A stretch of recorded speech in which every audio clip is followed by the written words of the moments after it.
بسم اللہ الرحمن الرحیم۔ السلام علیکم، میں ہوں آپ کا ہوسٹ محمد عثمان اور آپ دیکھ رہے ہیں کرٹیکل انالیسس۔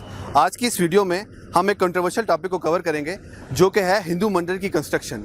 کہ آیا ہندو مندر کی کنسٹرکشن جو ہے وہ پاکستان کے ٹیکس پیئر کے پیسوں سے ہونی چاہیے یا نہیں ہونی چاہیے۔ تو اس وقت ہم پاکستان کے اسلام آباد کے ایک مڈ میں کھڑے ہیں، بالکل جو کہ سینٹورا صاحب کے میرے بیہائنڈ میں نظر آ رہا ہوگا۔ ہم بالکل مڈ میں کھڑے ہیں اور یہاں سے ہم جائیں گے H92 جو ہندو مندر کی سائٹ ہے جہاں پہ ہندو مندر کنسٹرکٹ ہوگا۔ اب کنٹروورشل ایشو یہ کیوں ہے؟ وہ اس لیے ہے کیونکہ لوگ دو دھڑے بنے ہوئے ہیں، ٹو اپوزٹ سائڈس ہیں۔ ایک کہہ رہی ہے کہ ہندو مندر کی کنسٹرکشن جو ہے وہ پاکستان کے ٹیکس پیئر کے پیسوں سے نہیں ہونی چاہیے، اور ایک کہہ رہی ہے کہ پاکستان کے ٹیکس پیئر کے پیسوں سے ہندو مندر کی کنسٹرکشن ہو سکتی ہے۔ تو آئیے چلتے ہیں H92 اور وہاں جا کے ہم دونوں سائڈس کے اوپینینز کو ہم پیش کریں گے اور اس کے بعد اس کا انالیسس کریں گے۔ تو چلیے چلتے ہیں H92 ہندو مندر کی کنسٹرکشن والی جگہ۔ جیسے اب آپ دیکھ سکتے ہیں کہ ہم H9 کی سائٹ پہ، مندر والی سائٹ پہ پہنچ چکے ہیں، ٹھیک ہے۔ اور یہ وہ مندر والی سائٹ جو آپ کو نظر آ رہی ہے، میرے بیہائنڈ پیچھے آپ کو نظر آ رہی ہے۔ یہ کنسٹرکشن آف وال شروع ہوئی تھی، باؤنڈری وال، لیکن اس کو روک دیا گیا بعد میں کیونکہ اس کے اوپر پھر کنٹروورشل ایشو سٹارٹ ہو گیا۔ یہ جو علاقہ ہے، یہ پلاٹ ہے، یہ 4 کنال کا ہے جو کہ CDA کی طرف سے 2017 میں ہندو کمیونٹی کو، اسلام آباد کی ہندو کمیونٹی کو دی گئی کہ یہاں پہ مندر بنایا جائے گا۔ پھر 2020 کے جون کے مہینے میں عمران خان نے 10 کروڑ روپے کی جو گرانٹ ہے وہ ان کے لیے منظور کی، ٹھیک ہے۔ اور پھر اس کے اوپر کنسٹرکشن کا کام شروع ہوا تھا۔ کچھ ہندو کمیونٹی نے 20 لاکھ روپے اپنے جمع کیے ہوئے تھے، اس سے یہ کنسٹرکشن باؤنڈری وال بنانا شروع ہوئی، لیکن وہ رک گئی، ٹھیک ہے۔ اور جب عمران خان نے پیسے دینے کا اعلان کیا، تو ظاہر سی بات ہے اس نے اپنے پیسے سے جیب سے تو نہیں دیے تھے، وہ حکومت کے ہی پیسے تھے، ٹیکس پیئرز کے پیسے تھے۔ تو پھر پورے پاکستان میں ایک یہ بات شروع ہو گئی کہ ٹیکس کے پیسوں سے، آیا ٹیکس کے پیسوں سے مندر بن سکتا ہے یا نہیں، کیونکہ ٹیکس کے پیسے سے تو کوئی بھی عبادت گاہ نہیں بن سکتی۔ اب اس کے اوپر جو ہے وہ 2 قسم کے ویوز آئے۔ ایک نے یہ کہا، پہلا جو تھا وہ مندر کے بنانے کے حق میں نہیں تھا، مندر بنانے سے مراد یہ کہ ٹیکس کے پیسوں سے مندر بنانے کے حق میں نہیں تھا، اور ایک ہی آئے کہ کچھ نے کہا کہ ٹیکس کے پیسوں سے مندر بن سکتا ہے۔ نور الحق قادری صاحب جو کہ وفاقی مذہبی امور کے وزیر ہیں، انہوں نے کہا کہ مندر بننے میں کوئی ایشو نہیں ہے، مندر کی کنسٹرکشن میں کوئی ایشو نہیں ہے، مندر کن پیسوں سے بنے گا یہ ایشو ہے، اور یہ ایشو اس وقت جو ہے اس کی وجہ سے یہ مسئلہ چل رہا ہے، ٹھیک ہے۔ اب یہ ہے کہ میں آپ کو ایک پوائنٹ آف ویو یہ بتا دوں، وہ یہ ہے پوائنٹ آف ویو کہ جو مندر نہ بنانے کے حق میں ہیں، جو کہہ رہے ہیں کہ پیسے، جو ٹیکس کے پیسے نہیں لگیں گے یہاں پہ، وہ یہ کہتے ہیں کہ بھائی ٹیکس کے پیسے جو ہیں وہ اسلامی ریاست، پاکستان ایک اسلامی ریاست ہے، اور اسلامی ریاست میں بیت المال کے پیسے سے یا بیت المال کے پیسے سے کوئی چیز، کوئی عبادت گاہ نہیں بن سکتی، نہ ہی وہ مسجد بن سکتی ہے، نہ ہی مندر، اور نہ ہی چرچ۔ یہ ان کا ایک کہنا ہے کہ جی یہ نہیں بن سکتی، کیونکہ اسلامی ریاست جو ہے وہ بیت المال میں جو پیسے جمع ہوتے ہیں وہ زکوٰۃ کے پیسے ہوتے ہیں، اور آبویسلی زکوٰۃ کے پیسے سے تو مسجد نہیں بن سکتی، تو کوئی اور چیز کیسے بنے گی؟ یہ ان کا پوائنٹ آف ویو ہے، ٹھیک ہے۔ جبکہ دوسروں کا پوائنٹ آف ویو ہے جو کہتے ہیں کہ ٹیکس کے پیسوں سے بن سکتا ہے مندر، وہ یہ کہتے ہیں کہ پاکستان ایک اسلامی ریاست نہیں ہے بلکہ ایک نیشن سٹیٹ ہے۔ ویسٹفیلین سٹیٹ سسٹم جو ہے نیشن سٹیٹ سسٹم کے مطابق یہ بنی ہوئی ہے۔ یہاں پہ سارے سٹیزن جو ہیں وہ ایکول ہیں، ان کے ایکول رائٹس ہیں، اور ان کے رائٹس کا خیال رکھتے ہوئے یہاں پہ اگر وہ کہیں، اگر ان کی ضرورت کے مطابق مندر بن سکتا ہے تو وہ چاہیں تو ٹیکس کے پیسے سے مندر بن سکتا ہے، کیونکہ وہ بھی اتنا ہی ریشو ٹیکس کی جمع کراتے ہیں جتنے باقی عام پاکستانی مسلمان جو ہیں وہ جمع کراتے ہیں، ٹھیک ہے۔ یہ ان کا پوائنٹ آف ویو ہے، ٹھیک ہے۔ اب یہ دونوں پوائنٹ آف ویو میں نے آپ کو بتا دیے۔ پہلی کی کرٹیک یہ ہے کہ پہلے والے کہتے ہیں کہ پاکستان اسلامی اسٹیٹ ہے، تو کیا واقعی پاکستان ایک اسلامی ریاست ہے یا نہیں؟ یہ ایک بہت بڑا ایشو ہے۔ لوگ کہتے ہیں کہ پاکستان تو اسلامی ریاست ہے ہی نہیں، کیوں؟ کیونکہ وہاں پہ تو بہت سارے ایسے قوانین ہمیں نظر آ رہے ہیں کہ وہ ایسے جیسے سود کا کام ہے، یا اور بھی بہت سارے ایسے قانون ہیں جو کھلے عام چل رہے ہیں اور پریکٹیکلی تو وہ کام نہیں ہو رہا، ٹھیک ہے۔ یہ پہلی کرٹیک ہے۔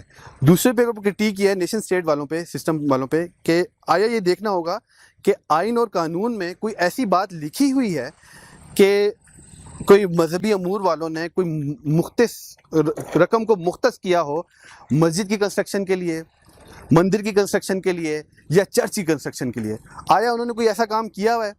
اگر تو کیا ہوا ہے تو ٹھیک ہے، اگر نہیں کیا ہوا تو پھر مندر نہیں بن سکتا، مسجد بھی نہیں بن سکتی، چرچ بھی نہیں بن سکتا۔ مطلب یہ کہ all citizens are equal in nation state system، but اگر مسلمانوں کے لیے مسجد نہیں بنی حکومت کے پیسوں سے تو پھر مندر کیسے بن سکتا ہے؟ آپ نے یہ بات نوٹ کی ہوگی، آپ اپنے محلے کی مسجد چلے جائیں، وہاں کا سارا خرچہ جو ہے وہ مخیر حضرات جو ہیں وہ اپنی جیب سے ادا کرتے ہیں۔ مسجد کی کنسٹرکشن بھی جو ہوتی ہے وہ جو احباب پیسے والے ہوتے ہیں وہی مسجد کی کنسٹرکشن کرتے ہیں۔ حکومت پاکستان یا اسلامک حکومت تو بیت المال پہ چلتی ہے، اور بیت المال سے تو کوئی مسجد بن ہی نہیں سکتی کیونکہ وہاں پہ زکوٰۃ کا پیسہ آتا ہے۔ تو یہ رائٹ نہیں ہے کسی بھی حکومت کا کہ وہ مسجد بنائے یا مندر بنائے۔ یہ ہم لوگ جو عبادت کرتے ہیں، جو مذہبی لوگ ہیں جو عبادت کرتے ہیں، ان کا کام ہے کہ وہ اپنی عبادت کے لیے اپنی عبادت گاہیں بنائیں خود۔ تو اس کے ساتھ ساتھ ایک پوائنٹ آف ویو یہ بھی پیش کیا گیا کہ ویسٹ میں جب کوئی مسجد بنتی ہے تو لوگ کیا مسلمان بڑے خوش ہوتے ہیں، ٹھیک ہے، اور جب یہاں پہ مندر بن رہا ہے تو وہی مسلمان جو ہیں اس کے خلاف چلے گئے ہیں۔ ایسا نہیں ہے، یہ بالکل ایک غلط خبر ہے، یہ بالکل ایک غلط بات ہے۔ جب ویسٹ میں کہیں مسجد بنتی ہے تو وہاں کے مخیر حضرات یا وہاں کے مسلمان کمیونٹی جو ہے وہ پیسے جو ہے وہ جمع کرتے ہیں، ٹھیک ہے، وہ پیسے وہ جمع کرتے ہیں اور پھر وہ پلاٹ بھی وہ خود ہی خریدتے ہیں اور مسجد کی کنسٹرکشن بھی وہ خود ہی کرتے ہیں۔ ایون کہ وہاں کے مولوی کی تنخواہ جو ہے وہ بھی وہ خود ہی اپنے پیسوں سے جمع کر کے وہ ڈیسائیڈ کرتے ہیں، حکومت وہاں پہ کچھ نہیں کرتی۔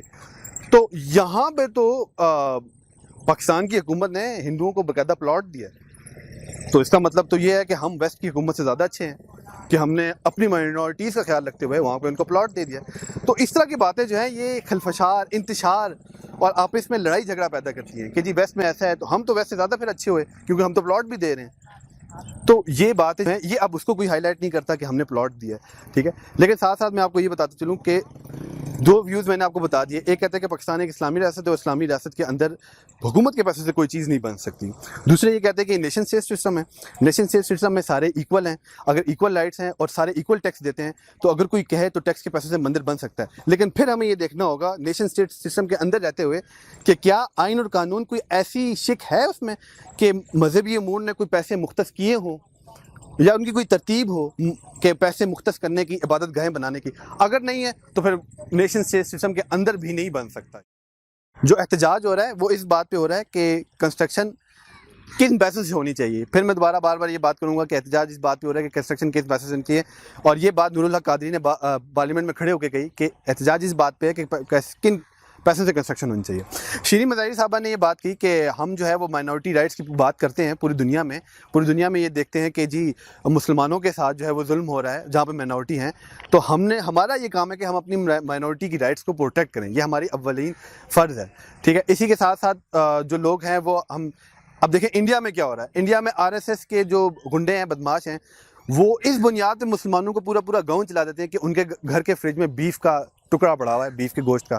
یا پھر وہاں پہ کیا ہوتا ہے کہ بابری مسجد کے ساتھ جو ہوا کہ بابری مسجد کو ڈھا کے وہاں پہ مندر بنا دیا گیا۔ تو الحمدللہ ایسا پاکستان میں کوئی ایسا ایشو نہیں ہے۔ حکومت کی نااہلی کی وجہ سے ہم پوری دنیا میں بدنام ہوئے ہیں۔ جیسا کہ نیو یارک میں ایک دن پہلے جو خبر چلی وہ کیا تھی؟ وہ خبر یہ تھی کہ Islamist block construction of first Hindu temple in Islamabad. اب یہ دیکھیں، یہ اب ایشو جو ہے وہ پیسوں کا ہے اور انہوں نے کیا خبر ڈالی؟ تو ویسٹرن میڈیا نے تو ہمیں ذلیل کرنا ہی کرنا ہے، کیوں؟ ہماری نااہلی کی وجہ سے، ٹھیک ہے۔ یہ ایشو اتنا بڑا تھا نہیں، پہلے اگر آپ نے فنڈ دینے تھے تو آپ پہلی نظریاتی کونسل، اسلامی نظریاتی کونسل میں یہ معاملہ بھیجتے تھے، پھر ان سے جو ریکمنڈیشن آتی ان پہ آپ عمل کر لیتے، بجائے اس کے کہ پوری دنیا میں پہلے ذلیل ہوتے اور پھر بعد میں اسلامی نظریاتی کونسل کو یہ بھیجتے۔ پھر اسی طرح جو مولانا عبد الاکبر چترالی صاحب ہیں، MNA جو ہیں، انہوں نے بھی یہی بات کی۔ انہوں نے کہا کہ اسلامک ریاست میں چاروں خلفاء کے دور حکومت میں یہ کبھی بھی نہیں نظر آیا کہ مسلمانوں کے ٹیکس پیئر کے پیسوں سے کنسٹرکشن ہو رہی ہو۔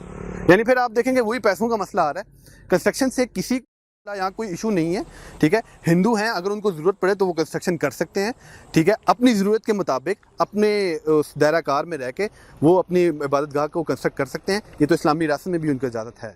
کرٹیکل انالیسس کے ناظرین سے ایک گزارش ہے اور ہماری وہ ریکویسٹ ہے، وہ یہ ہے کہ جب بھی اس طرح کا کوئی ایشو آیا کرے تو آپ تحمل سے، ٹالرنس سے کام لیا کریں، ٹھیک ہے، بجائے اس کے کہ سوشل میڈیا پہ ایک دوسرے پہ یہ الغاز شروع کر دیں۔ یہ ہمارا ہی ملک ہے، ہم ہی نے اس کو چلانا ہے۔ یہاں کے رہنے والے ہندو، یہاں پہ رہنے والے عیسائی، یہاں پہ رہنے والے ایون کہ یہودی بھی، وہ بھی پاکستانی ہیں اور ہم نے اس ملک کو لے کے چلنا ہے۔ آپ اس میں پیار محبت رکھا کریں اور چیزوں کو ٹھنڈے دماغ سے حل کرنے کی کوشش کریں۔ اگر نہیں کریں گے تو اسی طرح جس طرح ہم ابھی اس وقت دنیا میں ایک ذلیل ہو رہے ہیں، اسی طرح ہم دنیا میں جو ہے وہ ہماری بے عزتی ہوتی رہے گی۔ تو پہلے معاملے کو ٹھنڈے طریقے سے حل کریں، پھر انشاءاللہ ہر معاملہ جو ہے وہ اس طریقے سے حل ہو سکتا ہے، بجائے اس کے کہ سوشل میڈیا پہ ایک دوسرے سے لڑائی شروع کر دیں۔ Thank you so much for watching. اگر آپ کو ہماری ویڈیو پسند آئی تو اس چینل کو ضرور سبسکرائب کیجیے گا اور اس ویڈیو کو لائک کیجیے گا اور شیئر کیجیے گا۔